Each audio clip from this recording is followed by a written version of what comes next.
नमस्कार, आप देख रहे हैं डीडी न्यूज। आपके साथ मैं हूं गौरव श्रीवास्तव। तो चलिए बुलेटिन की शुरुआत करते हैं और सबसे पहले नजर डालते हैं इस वक्त की हेडलाइंस पर।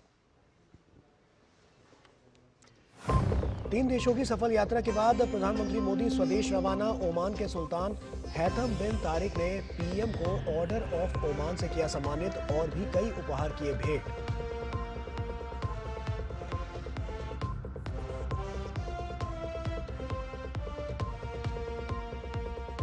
भारत और ओमान के बीच हुआ समग्र आर्थिक साझेदारी समझौता। पीएम मोदी ने मस्कट में प्रवासी भारतीयों के कार्यक्रम मैत्री में भी लिया हिस्सा।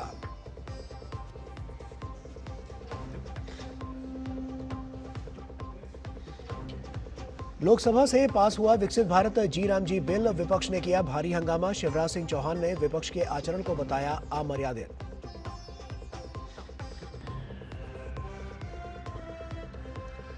असम पुलिस ने 7 अवैध प्रवासियों को भेजा बांग्लादेश। मुख्यमंत्री ने की पुलिस के काम की सराहना। कहा, राज्य में अवैध घुसपैठ के खिलाफ जारी रहेगा सख्त अभियान।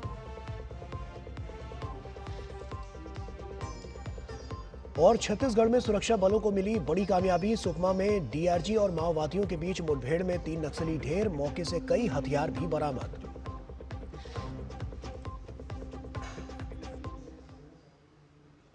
और आइए अब शुरुआत करते हैं। प्रधानमंत्री नरेंद्र मोदी 3 देशों की सफल यात्रा संपन्न कर स्वदेश के लिए रवाना हो गए हैं। प्रधानमंत्री ओमान की राजधानी मस्कट से नई दिल्ली के लिए रवाना हुए। ओमान के उप प्रधानमंत्री शहाब बिन तारिक पीएम को विदा करने के लिए खुद एयरपोर्ट पर मौजूद रहे।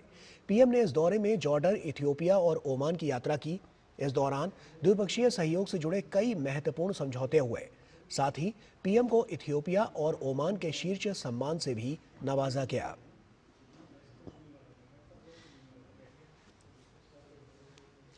प्रधानमंत्री नरेंद्र मोदी को ओमान के शीर्ष सम्मान ऑर्डर ऑफ ओमान से नवाजा गया। ओमान के सुल्तान हैथम बिन तारिक ने प्रधानमंत्री को यह सम्मान दिया। इससे पहले यह सम्मान नेल्सन मंडेला, महारानी एलिजाबेथ और जॉर्डन के किंग अब्दुल्ला जैसी हस्तियों को दिया गया है। पीएम को अब तक 29 देशों के शीर्ष अवार्ड मिल चुके हैं। ओमान के सुल्तान ने पीएम को कई और उपहार भी भेंट किए। द्विपक्षीय आर्थिक साझेदारी के विस्तार की दिशा में बड़ा कदम उठाते हुए भारत और ओमान में समग्र आर्थिक साझेदारी समझौता CEPA हुआ। आज मस्कट में प्रधानमंत्री नरेंद्र मोदी और ओमान के सुल्तान हैथम बिन तारिक की मौजूदगी में समझौता ज्ञापन पर हस्ताक्षर हुए। दोनों देशों के बीच समझौता ज्ञापन का आदान प्रदान हुआ। प्रधानमंत्री नरेंद्र मोदी ने CEPA यानी समग्र आर्थिक साझेदारी समझौते को ऐतिहासिक बताया। उन्होंने कहा कि यह दोनों देशों को एक समृद्ध भविष्य की ओर लेकर जाएगा। आज हम एक ऐसा ऐतिहासिक निर्णय ले रहे हैं जिसकी गूंज आने वाले कई दशकों तक सुनाई देगी। कॉम्प्रिहेंसिव इकोनॉमिक पार्टनरशिप एग्रीमेंट यानी सीपा हमारी पार्टनरशिप को 21वीं सेंचुरी में नया विश्वास, नई ऊर्जा से भर देगा। यह हमारे साझा भविष्य का ब्लूप्रिंट है। यह हमारे ट्रेड को नई गति देगा, इन्वेस्टमेंट को नया भरोसा देगा और हर सेक्टर में अवसरों के नए द्वार खोलेगा। सीपा हमारे नौजवानों के लिए ग्रोथ, इनोवेशन और एम्प्लॉयमेंट के अनेक नए अवसर बनाएगा। और वहीं प्रधानमंत्री ने भारत के विकास ओमान को साझेदारी के लिए आमंत्रित किया। उन्होंने कहा कि मिलकर इन्वेस्ट, इनोवेट और बिल्ड बनने के लिए ओमान के पास सही अवसर है। दोनों देश एक साथ मिलकर एनर्जी, एग्री और हेल्थ, इंफ्रा, डिजिटल में साथ काम कर सकते हैं। वहीं उन्होंने कहा कि भारत तेजी के साथ दुनिया की तीसरी अर्थव्यवस्था बनने की ओर है। यह बीते 11 साल के दौरान भारत ने सिर्फ पॉलिसी ही नहीं बल्कि अपना इकोनॉमिक DNA भी बदला है।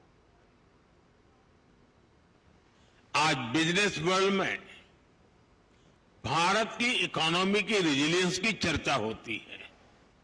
लोग अक्सर पूछते हैं कि दुनिया में इतनी अनिश्चितता है, ग्लोबल इकोनॉमी भी मुश्किलों में है, तो ऐसे में भारत 8% से अधिक की ग्रोथ कैसे अचीव कर रहा है? मैं आपको इसका बड़ा रीजन बताता हूं।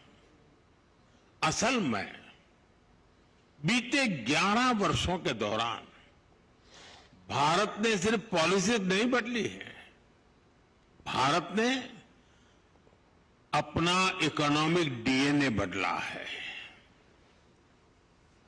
और वहीं ओमान भारत की मित्रता पर प्रधानमंत्री ने कहा कि समय के साथ दोनों देशों के संबंध मजबूत होते जा रहे हैं। आज हम विश्वास के साथ कह सकते हैं कि समंदर की लहरें बदलती हैं, मौसम बदलते हैं, लेकिन भारत ओमान की दोस्ती हर मौसम में और मजबूत होती है और हर लहर के साथ नई ऊंचाई को छूती है। और वहीं प्रधानमंत्री नरेंद्र मोदी ने ओमान के सुल्तान हैथम बिन तारिक से राजधानी मस्कट में मुलाकात की। बैठक में द्विपक्षीय सहयोग से जुड़े मुद्दों पर चर्चा की गई। दोनों नेताओं ने भारत ओमान रणनीतिक साझेदारी को और मजबूत बनाने पर विचार विमर्श किया। पीएम और ओमान के सुल्तान ने समग्र आर्थिक साझेदारी समझौते CEPA पर हस्ताक्षर का स्वागत किया। इस कदम को द्विपक्षीय संबंधों में मील का पत्थर बताते हुए कहा गया कि इससे भारत ओमान रणनीतिक साझेदारी को नई ऊर्जा मिलेगी। पीएम और ओमान के सुल्तान ने जिन मुद्दों पर चर्चा की उनमें रक्षा, सुरक्षा, व्यापार और निवेश, ऊर्जा, कृषि प्रौद्योगिकी, नए और उभरते क्षेत्र, संस्कृति और जनसंबंध शामिल है। इस बैठक में क्षेत्रीय और वैश्विक महत्व के मुद्दों पर भी विचारों का आदान प्रदान किया गया। प्रधानमंत्री नरेंद्र मोदी ने ओमान की राजधानी मस्कट में प्रवासी भारतीयों के कार्यक्रम मैत्री में हिस्सा लिया। उन्होंने कहा कि भारत की विविधता ही उसकी संस्कृति है और भारतीय दुनिया में जहां भी रहते हैं वो इसी विविधता का सम्मान करते हैं।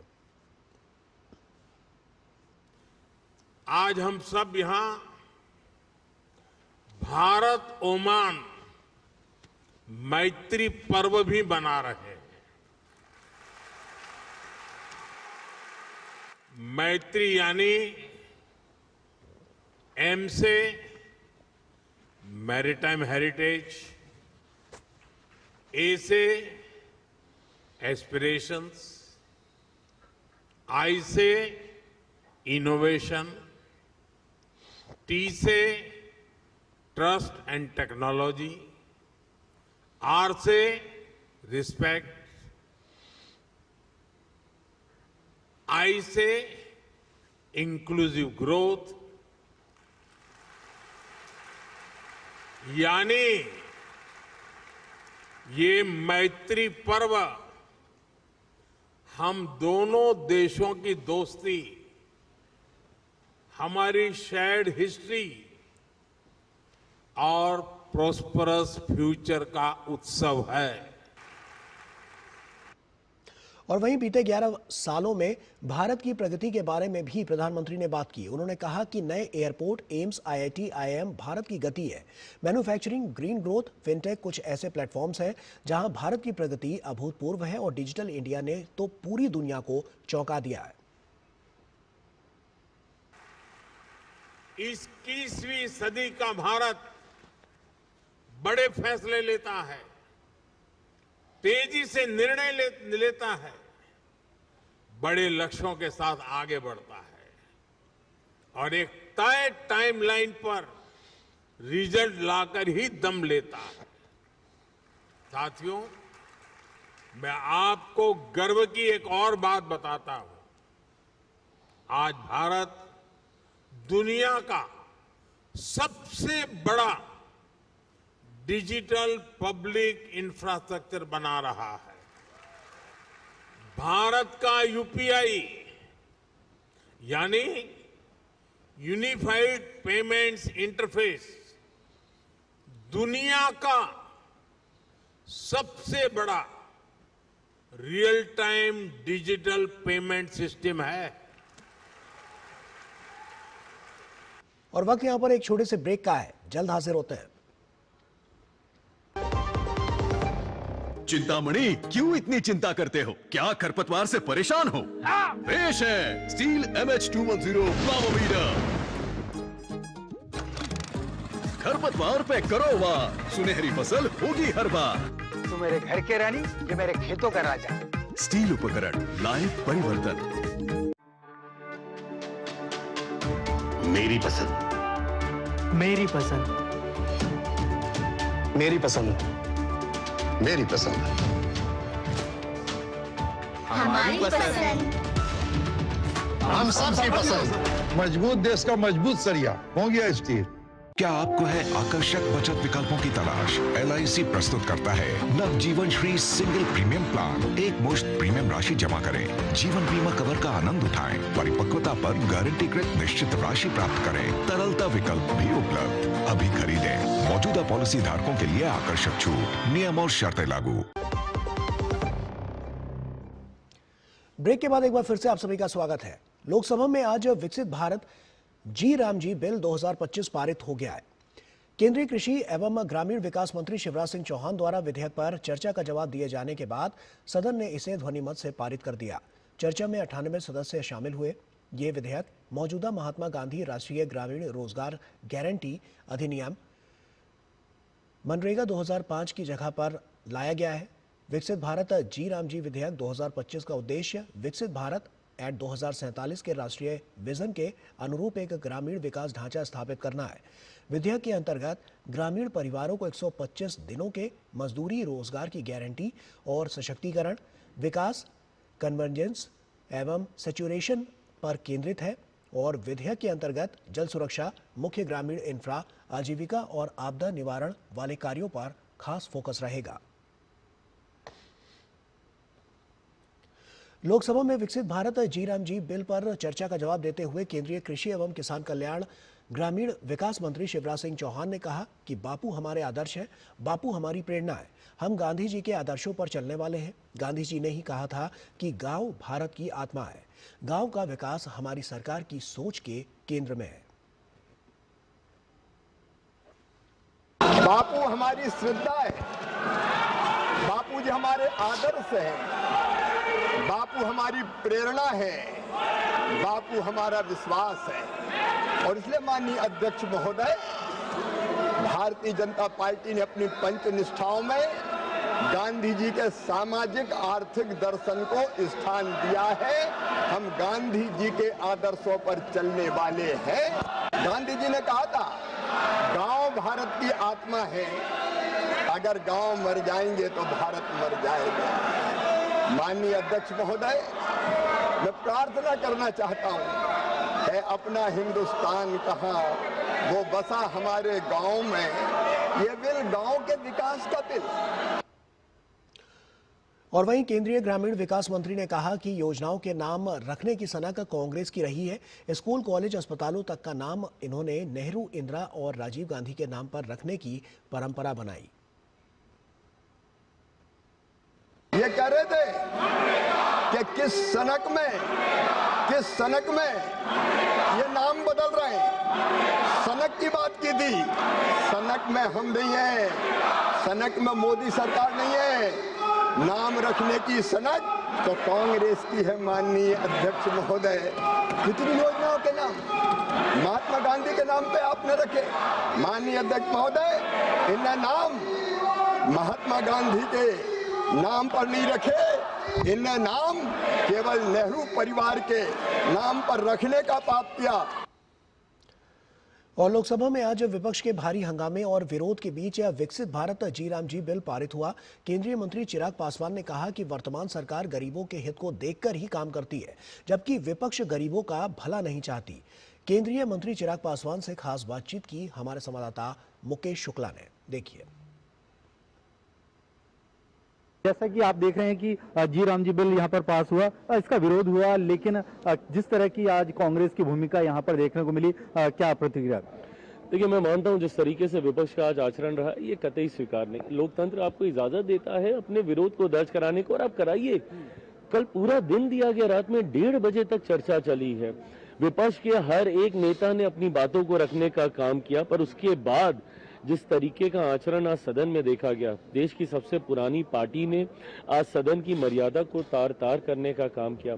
ना सिर्फ कागज फाड़कर हवा में लहराने का काम किया, प्लेन बनाकर चेयर की तरफ फेंकने का काम किया, बट जिस तरीके से चेयर के सामने विपक्ष के नेता टेबल पर खड़े हुए, ये कतई स्वीकार्य नहीं है। मुझे लगता है ये बहुत गलत परंपरा की शुरुआत विपक्ष कर रहा है। आप सदन में अगर आप परंपराओं का ही निर्वहन नहीं करेंगे तो ये गलत सोच है। लेकिन जिस तरह से आप देखिए कि गरीबों का यहाँ पर जो भला हो रहा है, दिन बढ़ाए गए, काफी बिल में बदलाव किए गए, एक तो कॉमन मैन को फायदा देने की बात की गई, उसका भी पुरजोर विरोध कर रहे थे। क्या आम आदमी को ये लोग चाहते नहीं कि लाभ मिले? ये कहीं ना कहीं गरीब विरोधी सोच तो ये लोग रखते ही है ना।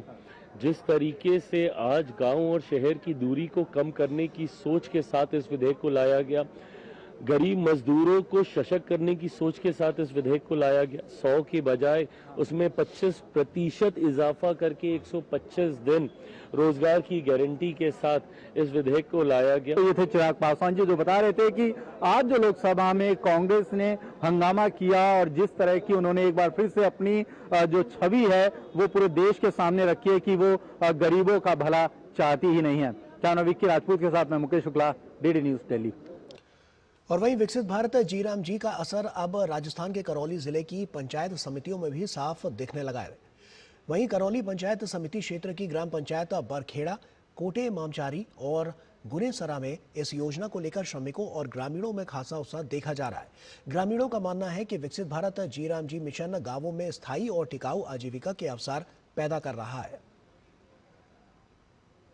पहले 100 दिन का काम चल रहा, अब सरकार ने 125 दिन का काम किया, तो अच्छा कर रही है सरकार। हमें सरकार ने 100 दिन पहले रोजगार मिलता था, अब 125 दिन कर दिया गया है। इससे हमें अच्छा लाभ होगा, आर्थिक स्थिति सुधरेगी, बाहर जाने की जरूरत नहीं पड़ेगी। सरकार नाम भी बदलने जा रही है, लेकिन हमें इससे कोई आपत्ति नहीं है। हमें रोजगार मिलना चाहिए। सरकार ने 125 दिन का रोजगार दिया है, उसमें हमको अच्छा लाभ मिलेगा और फायदा भी मिलेगा। इससे सरकार कुछ भी नाम रखना चाहे उससे कोई आपत्ति नहीं है। सरकार ने अभी 100 दिन से 125 दिन का रोजगार 15 दिन व 25 दिन और बढ़ाए हैं, तो इससे ग्रामीण क्षेत्रों में रोजगार उपलब्ध होगा और मजदूरों को दर दर की ठोकर खानी नहीं पड़ेगी, उसको इधर उधर नहीं भटकना पड़ेगा। रोजगार के लिए गांव में ही रोजगार उपलब्ध हो पाएगा, जिससे ग्रामीणों की आर्थिक स्थिति में सुधार होगा। और आइए ग्राफिक्स के जरिए समझते हैं कि विकसित भारत जी राम जी बिल आखिर है क्या। मनरेगा की जगह नया ग्रामीण रोजगार कानून है। विकसित भारत 2047 से जुड़ा जी राम जी बिल जो है वो पास हो गया है। ग्रामीण परिवारों को 125 दिन की रोजगार गारंटी देता है, जो अपने आप में बहुत बड़ी बानगी पेश करता है। इसके अलावा साप्ताहिक वेतन भुगतान का भी इसमें प्रावधान दिया गया है, जो अपने आप में इस प्रणाली को और ज़्यादा मजबूत करता हुआ नजर आएगा। डिजिटल सिस्टम के जरिए पारदर्शिता और जवाबदेही तय की गई है, जिससे अब जो सिस्टम है वो पूरी तरह से पारदर्शी बना रहेगा। एआई और जीपीएस से होगी कड़ी निगरानी। आर्टिफिशियल इंटेलिजेंस और जीपीएस से किस तरह से टेक्नोलॉजी का यहाँ पर सहारा लिया गया है, जिससे कड़ी निगरानी होगी। डिजिटल हाजिरी और भुगतान अनिवार्य हो जाएगा, यानी अटेंडेंस मार्क करना अनिवार्य होगा। नॉर्मेटिव फंडिंग से केंद्र राज्य साझेदारी को मजबूती मिलेगी, तो केंद्र और राज्य मिलकर इसकी साझेदारी निभाते हुए नजर आएंगे। रोजगार के साथ साथ आय सुरक्षा भी और ज़्यादा मजबूत होगी। 4 प्राथमिक क्षेत्रों में ये कार्य होगा, जो अलग अलग तरह से उसके सेगमेंट्स बांटे गए हैं। साप्ताहिक सार्वजनिक जानकारी अनिवार्य कर दी गई है और इसके अलावा जल संरक्षण को सर्वोच्च प्राथमिकता मिली है। जल के लेकर लगातार हमने देखा है कि ये कवायदें तेज़ की गई हैं और ये अब की बार इसमें भी देखने को मिलेगा। ग्रामीण बुनियादी ढांचे को बढ़ावा मिलेगा और विकसित ग्राम पंचायत योजना से प्लानिंग जो है वो और ज़्यादा मजबूत होती हुई नज़र आएगी, जो साफ तौर पर इन मजदूरों को बहुत ज़्यादा फ़ायदा पहुंचाती हुई नज़र आएगी। छोटा सा ब्रेक ले रहे हैं, जल्द हाजिर होते हैं।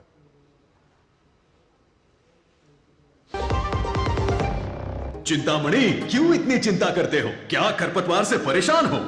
पेश है स्टील MH210 प्लावोमीटर। खरपतवार पे करो वार, सुनहरी फसल होगी हर बार। तू मेरे घर के रानी, ये मेरे खेतों का राजा। स्टील उपकरण लाए परिवर्तन।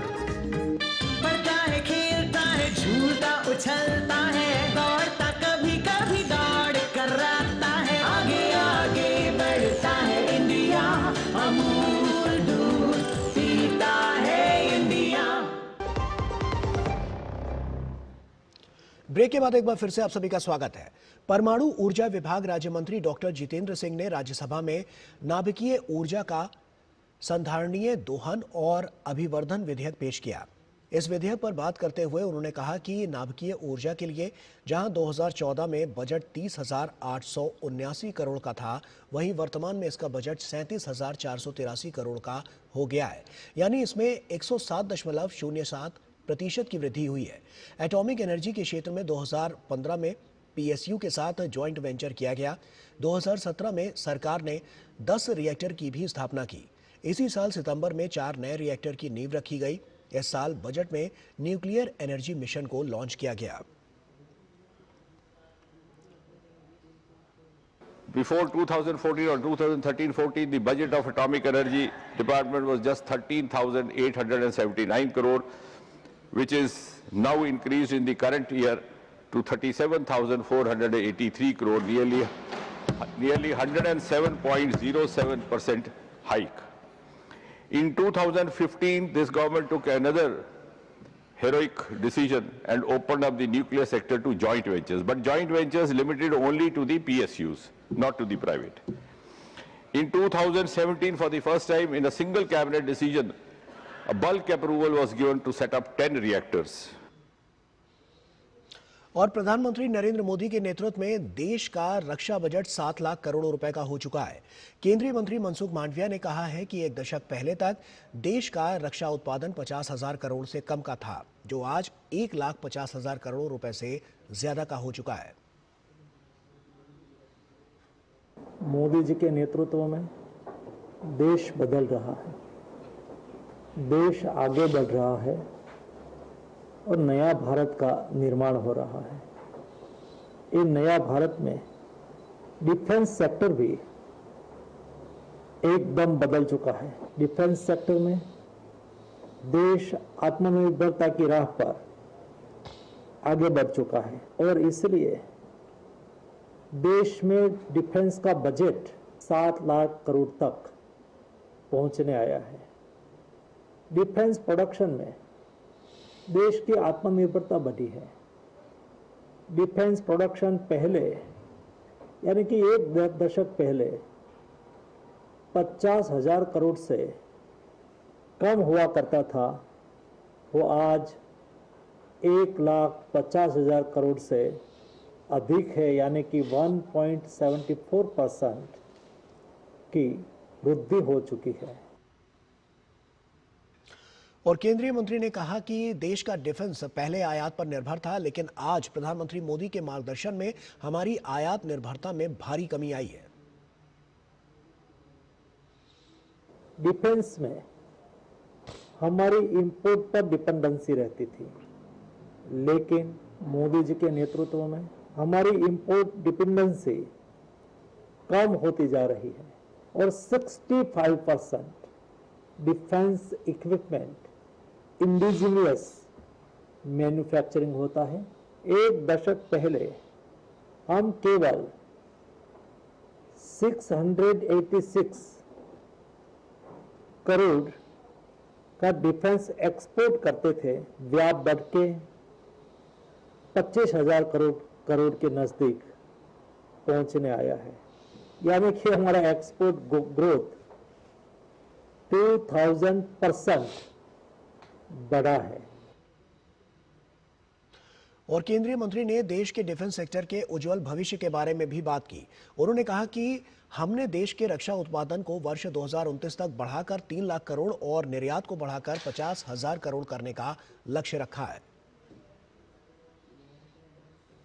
डिफेंस सेक्टर में केवल 2029 तक पार्ट 1 में लक्ष्य रखा है कि हमारा डिफेंस प्रोडक्शन जो 1.5 लाख करोड़ है वो 3 लाख करोड़ होगा और डिफेंस एक्सपोर्ट बढ़ा के 50,000 करोड़ 2029 में होगा। इन दोनों के आधार पर हम 2047 में ग्लोबल डिफेंस लीडरशिप में हमारी महत्वपूर्ण भूमिका रखेंगे। और इसी के साथ फिलहाल इतना ही, दीजिए इजाजत, नमस्कार।